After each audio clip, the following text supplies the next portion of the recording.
For Ferguson's once embattled police force, it's back to basics. Police still stop motorists, but gone are the days when the city's black residents believed Ferguson's police officers saw them as potential sources of revenue. Instead of giving us petty traffic tickets and things like that, they're trying to come up with programs that help us instead of hinder us as a community. In 2014, a white officer shot and killed black teenager Michael Brown, igniting weeks of protests and putting the spotlight on how Ferguson and other cities punish poor communities through exorbitant penalties. Wesley Bell, a former activist and Ferguson City Council member, won a historic election last year to become St. Louis County's first African-American chief prosecutor. When you look at the entire scope, Ferguson wasn't even one of the worst offenders.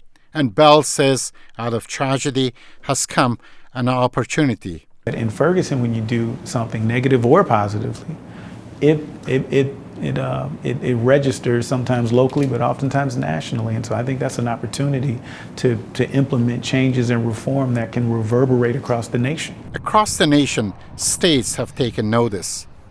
Missouri capped the amount of revenue cities can raise from traffic tickets at 20%. Texas passed a law requiring judges to assess an offender's ability to pay at sentencing. We have seen reform. It's nowhere near enough, but we're making progress. Among the areas of progress, courts have stopped jailing people for outstanding fines and fees, at least directly. And a half dozen states have stopped suspending driver's licenses for failing to pay fines. In September, nearly 1 million people in Texas will get their driver's licenses back.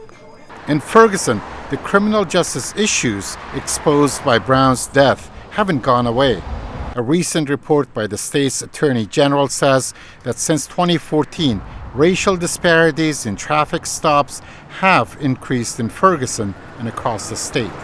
There tonight, and you'd see a line of mostly African-American people coming out of that court, even though they're only 67% of the population, there'll be like 98% of the people in court.